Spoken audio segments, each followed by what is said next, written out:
These are the moments when everybody gun loaded.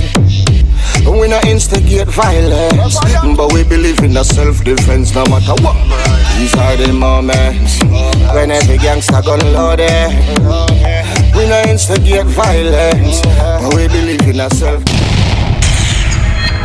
Welcome to True Island Stories. This is the story of Cudjoe, OC Tacky, the Jamaican Black Panther. Eons ago, in the jungles of the Western African Serengeti, a hero emerged from the African womb of a great warrior's queen named Pikanunku Nekatekar.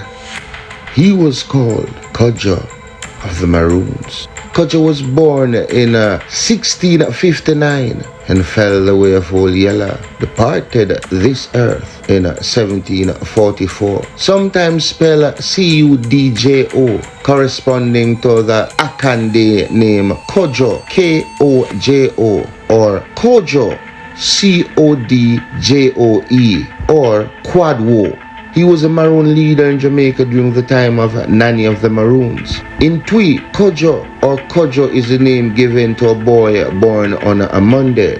He has been described as the greatest of all the Maroon leaders. And whilst I still draw breath on this here planet, this shall remain as such. And any attempt to smear or corrupt his legacy will be met with, well, I'm still figuring out that part of it, but you get the message now, don't you? Cudjoe was born a warrior and grew up as such.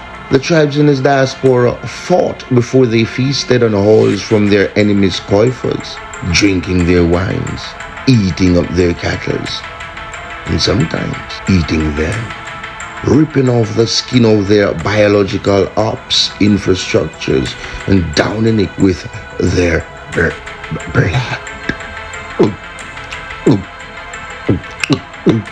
Now, the next question is, out of what utensils were their red liquid consumed?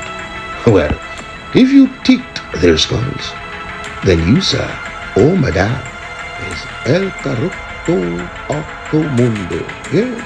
It was a ritualistic practice to consume flesh of thine enemy. This was believed to have granted the consumer immense, superhuman strength.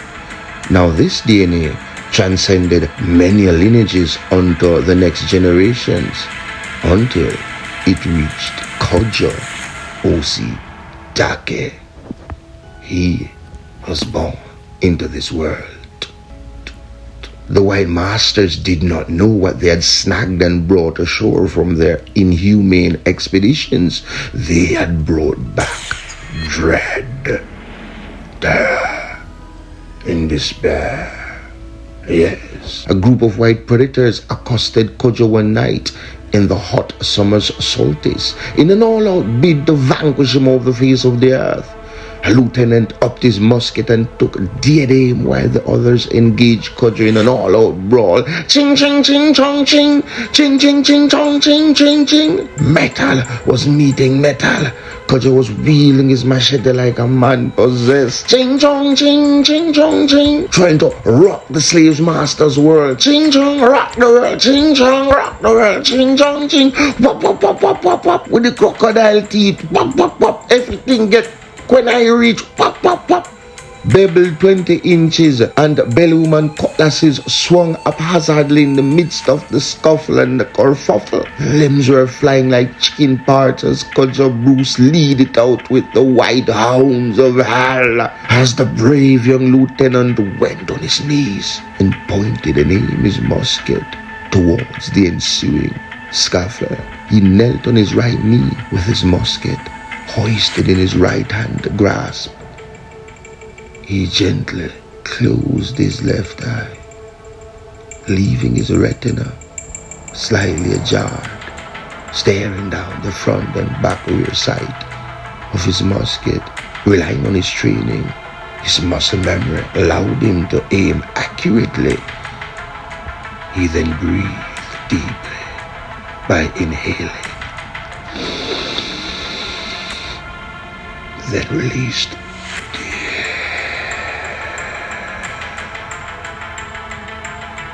Inhale.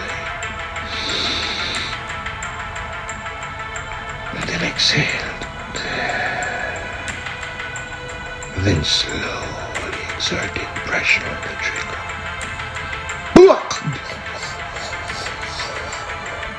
Missed. Again. He breathed deeply by inhaling. Then released. Inhaled once more. Held it. And then exhaled slowly. Block! Rats! Missed again! Yeah. He then nudged his muscle slightly over to his right.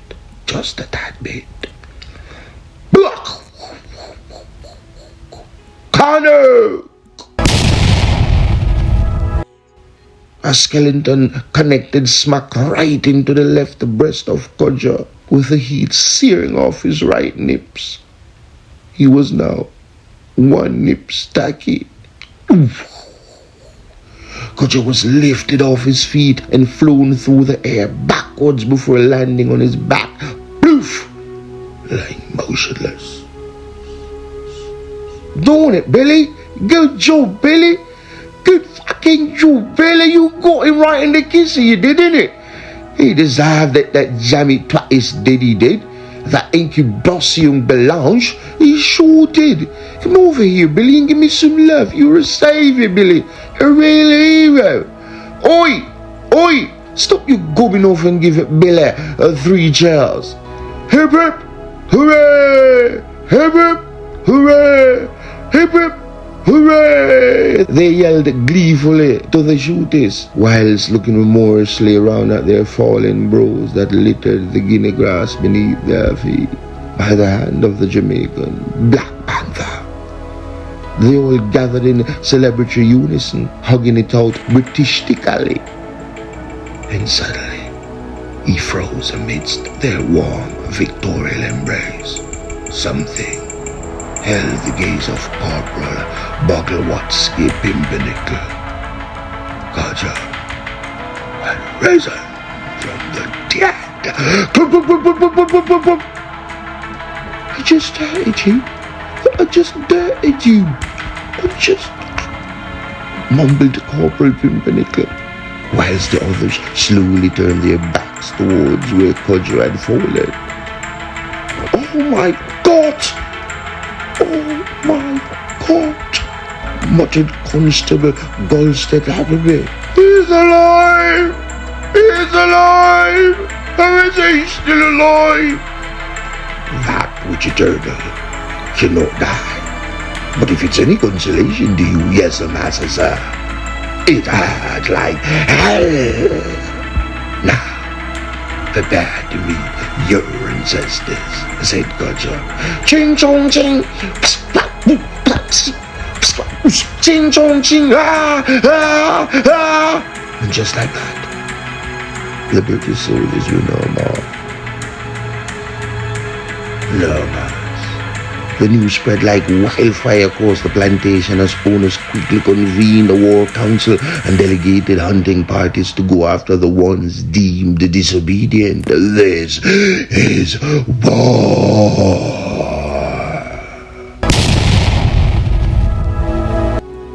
News of Tacky's heroic exploits also spread quickly to receptive ears, and they all quickly fled their plantation in a "come whatever may, I am done with this slave bullshit."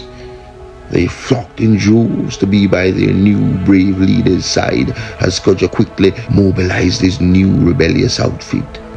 And now it had begun.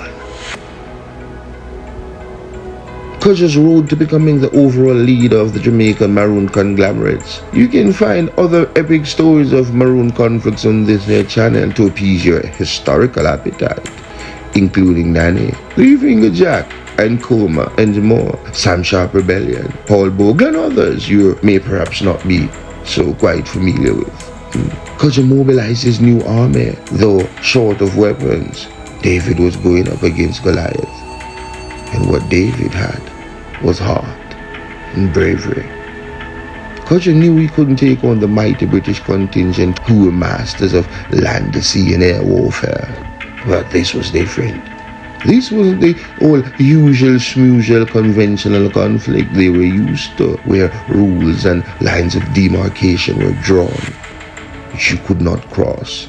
For Cudjoe and his bandidos, that line was non-existent. The only line they acknowledged was the line between slavery and freedom, a line they had no qualms at all crossing. It was dirt on our feet, over enslaved on our knees. Cudjoe and his warriors deployed guerrilla warfare in a war of attrition, swiftly descending from the hills and tacking into the still of the night before quickly retreating into the hills from whence they had descended. This proved too much for the Brits. They were losing men like a bad hand in a high-stakes poker game. They simply had no answer for the Maroons' agility and precision strikes that usually ended in everything.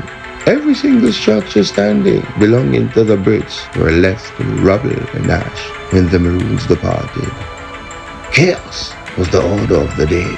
They tried numerous times to launch retaliatory strikes on the Maroons. They even went as far as to begin importing greyhounds from England. Axe! Wrong move, rally! The importation and introductions of foreign canines on the conflict proved a huge failure of epic proportions as the hounds reached near the hill. Not at the foot of the hill or on the hill, near the hill. They were just quick. They were not bred for tropical heat. No, that scorching heat. Their paws couldn't attest. They easily succumbed to dehydration and gave up the chase with heavy globs of saliva dripping from their mouth as they panted heavily, trying to recoup oxygen lost and regulate their body temperature. This was a disaster. The Maroons would then seize the moment and unleash an army of ground mongrels avalanching down the side of the hills upon anything of flesh in their sight and quickly making light work of them before quickly retreating back up into the hills, gripping their hands, legs, heads, feet, torso, have a shoulder hair, an intestine here, there, for tomorrow's bracket. Leaving what was left of the British contingent beating a hasty retreat back towards their camp. They went back demoralized and demotivated in the long scrap of attrition. But as brave and calculated as Cudjoe and his band of Maroons were, they were still at a huge disadvantage with regards to numbers and weapons. The British replenished their numbers as quickly as they lost them, and Cudjoe could not cope with that, which eventually led to his inevitable demise. But his and his people's fight was a huge part of the spark, that lit the flame, that eventually turned into a huge and raging forest fire of freedom!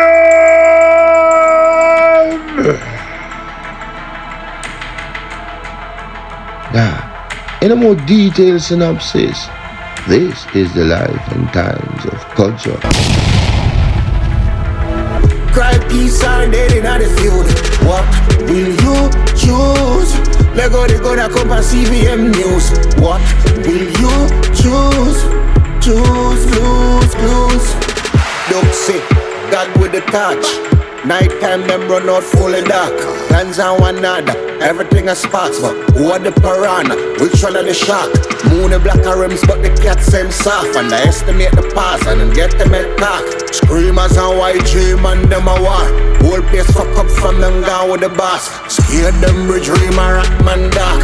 Whole place someone from them like a playboy. When the man drop and who get the joy? Panty ice, you turn star, but what will you choose? Lego they gonna come panty ice loose. So what will you choose? Cry peace and dead in the field. What will you choose? Lego they gonna come and CVM news. So what will you choose?